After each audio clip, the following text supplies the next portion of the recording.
O câncer de intestino é o terceiro tumor que mais mata no Brasil. Cerca de 45 mil pessoas recebem um diagnóstico por ano em nosso país. Também conhecido como câncer coloretal, ele geralmente atinge homens e mulheres com mais de 45 anos e é o foco da campanha Março Azul.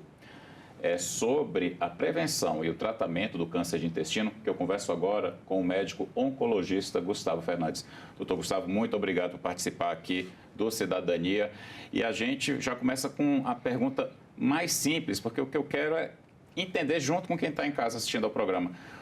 O que é o câncer de intestino e o que causa esse câncer?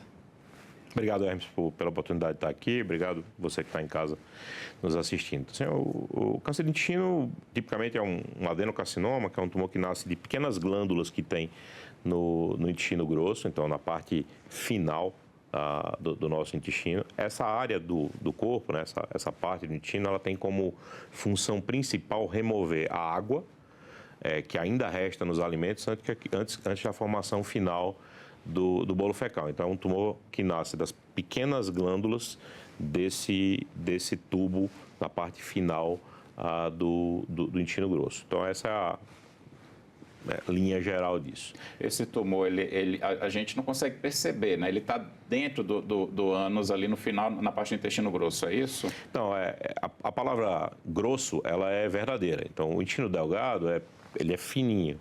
Então, qualquer coisa que obstrua ali o intestino delgado, uma lesãozinha de 1 centímetro, 2 centímetros, pode ser percebida e o indivíduo vai ter sintomas. Tumores de intestino delgado são bem incomuns.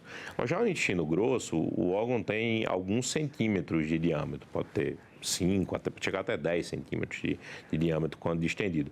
Então, lesões relativamente grandes são toleradas, o que faz com que o diagnóstico muitas vezes seja tardio. Eventualmente você encontra alguém com um tumor de 5 centímetros, que não é nada irrelevante, sem sintoma nenhum. Então, essa é uma característica dessa doença. Então, existe um espaço e uma necessidade da gente atuar com precocidade, e quando a gente espera os sintomas, normalmente as lesões já são lesões grandes. O senhor me deu aí gancho para algumas perguntas. Eu vou começar perguntando a respeito dos sintomas. O que a gente deve prestar atenção?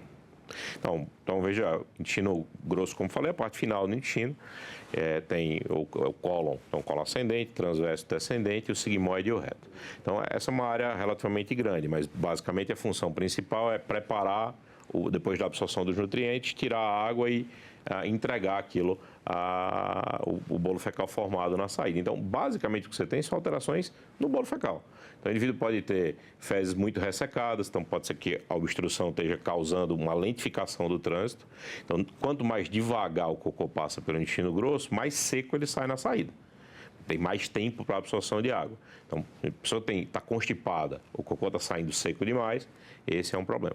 Eventualmente também a obstrução pode ser tão apertada que pode gerar como se fosse um esguicho, uma força que jogue como se fosse um esguicho. E isso pode gerar, paradoxalmente, de maneira contraditória, diarreia. Então, constipação pode ter, diarreia pode ter. Sangue nas fezes também é relativamente frequente, especialmente se o tumor estiver mais perto, que não dê tempo para se misturar, mais perto da saída, que não dê tempo para se misturar ali nas fezes. Não pode ter sangue nas fezes, intestino preso, intestino solto. E, em última análise, você pode ter os sintomas mais extremos, como obstrução, até explosão do intestino, você pode ter perfuração, e pode ter os sintomas da doença fora do intestino, metástases no peritônio, aumento do volume abdominal, sintomas de doença no fígado, mas assim, as coisas, para a gente pegar mais cedo essa doença, se você teve uma alteração do hábito intestinal, sangue nas essas coisas, eu faço cocô todo dia, passei a fazer a cada 2, a cada 3, opa, tem alguma coisa errada. E o inverso também, minhas fezes eram bem formadas, agora eu tenho diarreia. Ou sangue sempre é um sinal de que a gente deve procurar o médico. Pode ser uma hemorroida, sempre pode, mas pode não ser. E é o não ser que faz com que a gente perca a oportunidade de diagnóstico precoce. Quais são os exames que a pessoa que está com essa suspeita e com esses sintomas, quais são os exames que ela pode fazer para comprovar ou descartar? Exame para comprovar, para fazer diagnóstico de câncer coloretal é a colonoscopia. Assim, a retossigmoidoscopia é um exame um pouco mais curto, pega a parte final do intestino, tem utilidade. E o exame clínico também do médico com toque retal, para avaliação dos últimos 10 centímetros do reto, pode ser útil. Mas se você quiser avaliar o intestino inteiro de uma forma melhor, o exame é videocolonoscopia. O resto das coisas são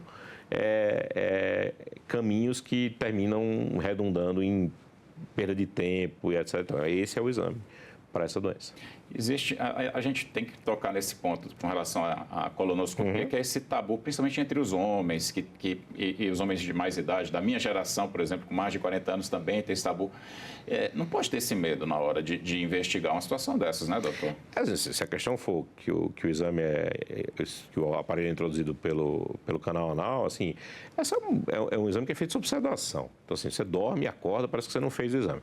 Coisa desagradável, verdadeiramente, desse exame é a diarreia que você tem que ter para o preparo intestinal. Agora, todo mundo já teve diarreia por motivos menos nobres, porque comeu alguma coisa de natureza suspeita, porque teve alguma infecção viral. Então, assim, é um exame super seguro. O preparo é chato, mas é só isso. E é um exame que salva vidas, porque se alguém faz o exame preventivamente a partir dos 45 anos, reduz aproximadamente 60% a chance de ter um câncer coloretal. Então, ou seja, reduz a chance de fazer uma cirurgia, reduz a chance de fazer quimioterapia, reduz a chance de morrer. Então, não tem nada na vida que dê 60% de redução de risco. Então, é um exame incrivelmente importante. Então, a gente tem que adorar a existência desse exame. Se tiver um dia um exame que possa ser feito de uma maneira mais fácil, melhor ainda, mas a existência desse exame é um enorme avanço para a medicina, e o exame em si é confortável. O que é chato é a dieta preparatória e os laxativos que você tem que tomar para poder limpar o intestino para que vai ser visto. A gente vai falar um pouquinho, até porque a campanha Março Azul, ela traz a importância desse diagnóstico precoce, que é um diagnóstico que salva vidas. É uma coisa que me surpreendeu, eu não sabia que o câncer de intestino matava tanta gente no Brasil. Nos Estados Unidos, mais ainda, foi onde a campanha nasceu, ali na época do governo Clinton, né? No Brasil chegou em 2020. Se não é feito o diagnóstico precoce, a chance de óbito é altíssima, não é, doutor? Chance de morte aumenta, e o tratamento sempre vai ser pior. Tratar a doença precoce é sempre muito mais fácil. Tratar a doença avançada é sempre muito mais difícil. Eu acho que as discussões disso frente a frente com o paciente são sempre do momento que está para frente. Ninguém fica olhando para trás para não machucar as pessoas. Mas sempre que a gente olha e fala, isso aqui, o seu fulano tem 55 anos, nunca fez uma colonoscopia. Se tivesse feito uma colonoscopia aos 45, outra aos 50, a gente não estaria vivendo essa situação hoje. Ou porque teria achado o tumor muito pequeno, ou porque teria achado o fator de risco para o tumor, que é o pólipo, que normalmente esses tumores vêm de um pólipo com uma lesãozinha benigna, que na própria colonoscopia de rastreio ele é tratado, ele é removido. Então, você reduz a chance do indivíduo ter um tumor. Então, não é diferente, por exemplo, de câncer de mama. Fazer mamografia não diminui o risco de ter câncer de mama. Diagnostica precoce. Fazer colonoscopia diminui o risco de ter câncer de cólon. Então, assim, esse é o tamanho da importância do diagnóstico precoce. Agora, uma vez que você não fez a colona, isso é importante também. Se você for no médico ao início dos sintomas, sua chance de ir bem é muito maior. Então, negligenciar o sintoma também é um erro. Também é um erro. Então, a gente tem uma oportunidade com o rastreio e a gente tem uma segunda oportunidade de estar atento à nossa saúde. Dizer, meu intestino não está do jeito que era. Vou buscar um médico. E isso vale para muitas outras doenças. A gente está falando aqui com foco em câncer coloretal, mas, por exemplo, alguém que tem sintoma crônico de alguma coisa, se eu não tinha tosse, comecei a tossir, estou tossindo cronicamente, eu preciso ir no médico, tem alguma coisa errada. Tossi uma semana com uma gripe, ok. Não, estou tendo soluço, é prolongado. Sintomas persistentes, iniciou e não parou, precisam ser investigados, sempre.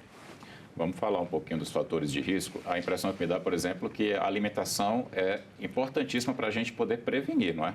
Sem dúvida. Então, assim, a gente tem um aumento do número de casos de câncer coloretal no mundo muito significativo ao longo dos últimos 50 anos. E a gente acha que no Brasil a gente subnotifica, porque a população americana existem 3 americanos para cada 2 brasileiros, mais ou menos 330 milhões por lá, 200 e poucos milhões por aqui. E o número de casos diagnosticados por ano de câncer coloretal é mais de 150 mil. E aqui o número reportado por nós é 45 mil. A proporção não faz muito sentido. A gente deveria, para ter na mesma proporção, 80 mil casos. Então, assim, então, acho que esse é um ponto de atenção. Mas, mesmo assim, o número de casos reportados no Brasil vem subindo ano contra ano, especialmente o número de casos em pacientes jovens. Então, a gente recomendava colonoscopia a partir dos 50 anos, a gente recomenda a partir dos 45, e tem hora que dá vontade, mas a gente não recomenda ainda fazendo a população geral abaixo disso, porque vem de fato tendo um número de casos de pacientes mais jovens com câncer coloretal. E aí, quando você vê um número de aumento de casos, a pergunta é, o que mudou que pode explicar isso? Então, quando você vai para câncer de pulmão, o que mudou antes da incidência de câncer de pulmão explodir no mundo? O tabagismo, o cigarro industrial, distribuição fácil, preço barato, um monte de gente fumando e fumando no mundo. Então, o que mudou que pode ser fator de risco para câncer de intestino? Então, alimentação, o produto da alimentação que é a obesidade, alimentos processados e ultraprocessados, que a gente sabe especialmente que carne vermelha aumenta o risco e carne vermelha processada aumenta mais o risco. Então, esses são fatores e a gente tem outros 2 fatores aí, um mais estruturado e o outro ainda em investigação de forma mais inicial, que é microbiota e piora da microbiota associada ao uso excessivo de antibióticos. Então, nos últimos 40 anos, o uso de antibióticos no mundo expandiu de uma maneira brutal. Se for perguntar para o seu pai, para sua mãe, quanto eles usaram de antibiótico na infância e na adolescência. Não uso praticamente nenhum, né? Então, assim, é muito... E agora, já a minha geração e a geração depois da minha, usam antibiótico de maneira indiscriminada. Existe um dado da Hopkins, que faz muito estudo populacional, que pelo menos 30% das prescrições de antibióticos são inapropriadas, que a gente não precisaria, então que a gente usa em excesso. Isso pode ter impacto nos bichos que populam o nosso intestino e nas interações com o intestino, aumentando o risco de câncer coloretal. Outra coisa que se fala muito hoje, que a gente vai ainda ver os desdobramentos no futuro, são os microplásticos. O microplástico, ele tem o potencial também, tanto de agredir diretamente a mucosa intestinal, como, porque ele não é absorvido, ele vai transitar agredindo, tanto de alterar a microbiota. Como ele altera a população marinha, né, nos microplásticos marinhos, ele pode alterar a população do nosso intestino e isso tem efeito. Para ficar claro para quem está em casa, o que são os microplásticos? Os microplásticos são partículas que podem vir ou ser industrialmente produzidas, como, por exemplo, pasta de dente, maquiagem, tem microplásticos que fazem parte da composição química disso, são usados como esfoliante, como facilitadores de limpeza, ou como um enorme produto de degradação do plástico. O plástico a gente sabe que demora muito tempo para ser destruído, para ser desfeito na natureza, ele muitas vezes é desfeito sob a forma de formação dessas partículas muito pequenas, menores do que 5 micrômetros, que são os microplásticos. Isso é muito difícil de degradar. Doutor, muitos cânceres, eles têm uma relação também com a história genética. Isso acontece também com o câncer coloretal? Sem dúvida, existem síndromes genéticas associadas ao risco de câncer coloretal, que existe sob a forma de síndromes que formam inúmeros pólipos no intestino e síndromes que já vão mais direto para o câncer. E isso normalmente é detectado a partir do histórico familiar. Então, é lógico que o indivíduo pode ter a primeira mutação ser nele, mas a hereditariedade joga um fator importante aqui. Então, quando alguém tem um histórico significativo de câncer coloretal na família, esse indivíduo deve iniciar o rastreio mais cedo e deve procurar ajuda de um geneticista. Os testes genéticos hoje são muito mais disponíveis e muito mais acessíveis, embora não sejam propriamente barato, mas um teste genético hoje custa em torno de $300, R$1.500, R$1.800. Já custou da casa das dezenas de milhares. Mas mesmo para quem não tem acesso a isso, se você chegar num proctologista e disser, por exemplo, que seu pai teve um câncer de cólon aos 40 anos, ele vai te pedir uma colonoscopia 10 anos antes do teu pai ter tido o tumor. Então, a história da família já joga um papel muito significativo aqui. Vamos falar um pouquinho do tratamento. Como é que é feito esse tratamento? A gente já sabe que é importante descobrir cedo para que ele seja bem sucedido, mas como é que se dá, doutor? Mais precoce, menos tratamento. Então, o pré-tumor, como é o pólipo, removido na colonoscopia, o proctologista nem te explica muito depois, porque aquilo já está resolvido. Os tumores muito pequenininhos podem ser tratados também pela colonoscopia. Então, ele pode fazer lá uma área de remoção daquilo ou jogar um pouquinho de água debaixo do tumor para tentar, chama de hidrodissecção, para tentar fazer ele se elevar e remover. Agora, se o tumor já tiver os tumores que já são mais aderidos, mais ulcerados, vão precisar de tratamentos a mais, então de cirurgia, e aí normalmente a cirurgia é uma remoção de parte do intestino grosso, uma colectomia. Isso normalmente é feito por um proctologista, por um cirurgião, pode ser um cirurgião oncológico, cirurgião do aparelho digestivo, um proctologista, essas são os cirurgiões que fazem isso. Muitas vezes feito hoje por videolaparoscopia, mas eventualmente ainda de maneira aberta. E se o tumor tiver uma localização ruim, uma localização mais baixa, mais perto do reto, pode requerer outros tratamentos, como radioterapia, quimioterapias mais duras e, eventualmente, até uma cirurgia maior, com uma amputação, com uma colostomia definitiva. As doenças avançadas são tratadas com combinações de tratamento, quimioterapia, cirurgia, terapia-alvo, alguns casos imunoterapia, que poucos pacientes com câncer coloretal têm a imunoterapia como um tratamento muito bom, por uma característica genética específica. Esse tratamento, tipicamente, é muito mais caro para o paciente, no sentido físico, então, muito mais problemático de efeitos colaterais, procedimentos mais extensos e muito mais caro para o sistema como preço. Então, assim, é muito melhor para todo mundo que esses pacientes sejam diagnosticados de maneira precoce. Quando não são, então, estamos lá, de braços abertos para tratá-los, mas é muito mais gratificante, muito mais feliz e mais curta a história dos pacientes com doença localizada. O desafio é maior quando o diagnóstico é tardio, Sim. né? Doutor, o SUS faz esse tratamento e faz esse diagnóstico, como é que funciona? Como é que tem sido isso na rede pública? O SUS é um sistema bonito, né? Uma história linda do Brasil. É um sistema, mas um sistema que é muito heterogêneo. Então, você vai ter lugares em que você vai ter disponibilidade de rastreio de câncer coloretal com sangue oculto nas fezes, em outros lugares colonoscopia, em outros lugares dificuldade nos 2 metros, colonoscopia é bem difícil ter no SUS. E o tratamento também vai variar.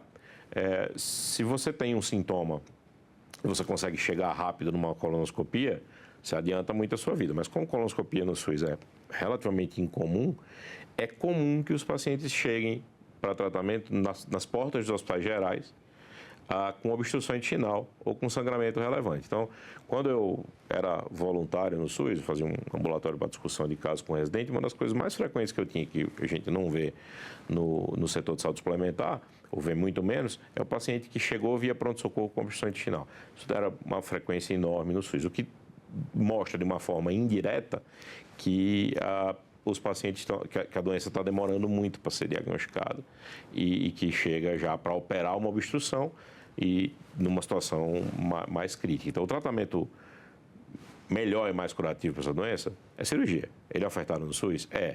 A qualidade da oferta, o tamanho da oferta e a velocidade da oferta é que são os pontos. Isso é heterogêneo. Tenho certeza que no interior de alguns estados é de um jeito, na capital é do outro, no Instituto Nacional do Câncer é do outro. Então, o SUS não é uma massa homogênea, é bastante heterogêneo. A gente está falando muito do tratamento, agora vamos falar do pós-tratamento. A pessoa conseguiu diagnosticar cedo, conseguiu resolver, mas é importante manter esse acompanhamento com o médico, né, doutor? O acompanhamento pós, né, ele visa diagnosticar precocemente uma recidiva. Então, se o tumor foi removido, tudo que a gente via tem a possibilidade real de aparecer coisas que a gente não via no momento da remoção do tumor. Nossa visão humana limitada e a visão dos aparelhos que a gente tem também é bastante limitada. Está melhorando a qualidade da informação com técnicas de DNA tumoral circulante, que detectam o tumor antes de ele aparecer, por exemplo, na tomografia, mas a gente ainda tem um longo caminho para andar. Então, se o indivíduo faz lá uma cirurgia, o normal é que ele volte 6 meses depois do procedimento, às vezes demora um pouquinho mais, ou menos, a depender de quão fácil foi a cirurgia, mas 6 meses depois, para começar um acompanhamento e fazer os exames. Se você achar uma bolinha pequenininha em algum lugar, é muito mais fácil de tratar do que se você achar lesões grandes. Infelizmente, às vezes o tumor volta sob forma de múltiplos pequenos nódulos, é da natureza da doença, mas tem várias vezes em que uma recidiva pode ser tratada com sucesso se você achar ela pequena. Quais são as metástases mais frequentes, doutor? A metástase de câncer coloretal mais frequente é fígado, Então, aí, os outros lugares frequentes são peritônio, linfonodo, né, gânglios à distância e pulmão. Esses são os que compõem o quadro clínico típico. A campanha Março Azul, ela fala muito do tratamento. Vamos pegar um pouquinho a prevenção. Quais são os hábitos que o senhor acredita que a gente deve adotar? E, como o senhor falou, não só quem já passou dos 40, 45, mas os jovens também. Que hábitos são fundamentais para a gente tentar prevenir? Os hábitos para prevenção de câncer e do câncer coloretal, eles são muito parecidos com aquilo que os cardiologistas falam há muito tempo e que acho que todo mundo basicamente compreende como sendo bons hábitos de saúde. Então, a gente sabe que a incidência de câncer como um todo é aumentada por obesidade. A incidência de câncer como um todo é aumentada por tabagismo. Então, não fumar. A incidência de câncer como um todo é associada ao uso de bebidas alcoólicas. Incidência de câncer como um todo é associado à inversão do ciclo sono-vigília, ao sono ruim, a trabalhos noturnos, a privação de sono. Incidência de câncer como um todo é associada à alimentação de pobre qualidade, alimentos ultraprocessados, ricos em gordura, ricos em carboidrato de absorção rápida, ricos em proteína de origem animal, especialmente se processados. Então, acho que a questão do que é bom e do que não é na alimentação, eu acho que é um conhecimento que até através da própria imprensa é muito disseminado. O problema com dieta não é planejamento, é execução. E esse é um desafio enorme do dia a dia das pessoas. Além disso, o sedentarismo, que é hoje um problema real, porque a facilidade de locomoção por meios, digamos assim, otimizados como carro e mesmo hoje aplicativo, é enorme. Termina que isso aumenta, piora a saúde e com a piora da saúde aumenta o risco de câncer. Então, a gente teria um impacto enorme em saúde pública se a gente tivesse ajustes nesses hábitos. E aí, estando aqui no Senado, a gente tem espaço para ações de natureza legislativa, governamental, tributos, estímulos, além, naturalmente, de informação, que eu acho que é a ferramenta mais poderosa. A gente falou um pouquinho da questão do tabu do exame da colonoscopia para os homens, e aí agora me veio uma coisa, existe uma diferença, esse câncer atinge mais homens ou mulheres, ou não tem diferença? Muito equilibrado, é muito mais estimulado pelos fatores de risco do que propriamente pelo sexo. E o senhor é médico oncologista, atende todo tipo de paciente, as pessoas, elas têm feito check-up, têm procurado descobrir mais, você tem tido esse cuidado? A gente sempre fala muito, chegou aos 40, você tem que procurar fazer um check-up anual. Essa cultura, ela está se consolidando em nosso país, doutor? Meu consultório é um consultório muito especializado, né? Então, assim, eu vejo doença grave. É comum que as pessoas busquem por doença avançada, por tumores do aparelho digestivo, que é a minha área de maior expertise. Mas, assim, olhando, de novo, quando a gente olha para trás, quando a gente colhe a história, a gente vê que tem gente que acha tumores precoces por conta dessas ações, mas ainda é surpreendente o número de pessoas que não faz e gente de classe social elevada, que tem acesso à informação e que tem acesso aos meios para diagnóstico. Então, ou a gente está falhando em informação, ou a gente está falhando como médicos na solicitação, ou eventualmente as pessoas estão optando por conta e risco de não executar os exames que têm que ser feitos. Doutor, antes da gente encerrar a entrevista, o que o senhor diria para quem está assistindo agora e está com um pouquinho de receio, um pouquinho de vergonha de fazer o exame, de se investigar, de se diagnosticar? Acho que é muito claro o tamanho do benefício. O benefício é enorme para quem faz um exame de rastreio. Se você não quiser fazer uma colonoscopia, se ainda tiver o constrangimento, embora eu discorde, mas o direito da discordância é nosso, faça pelo menos um sangue oculto nas fezes.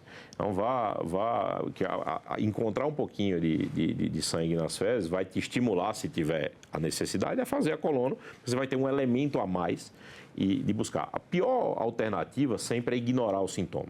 Sintoma ignorado, negligenciado, ele nunca vai te ajudar. Então, varrer problema para baixo do tapete em saúde significa ter resultado pior e prognóstico pior em todas as áreas do conhecimento de saúde. Então, acho que essa é a mensagem principal. Os tratamentos são bons, a taxa de cura é alta, então não buscá-los no momento correto é um erro que eu não recomendaria você cometer. Dr. Gustavo Fernandes, muito obrigado pela entrevista. Obrigado a você, Hermes. E este programa já está disponível no site da TV Senado, senado.leg.br/TV e em nosso canal no YouTube. Curta, compartilhe, ative o sininho para receber notificações de nossos conteúdos. Muito obrigado pela companhia. A gente se vê na próxima edição do programa Cidadania.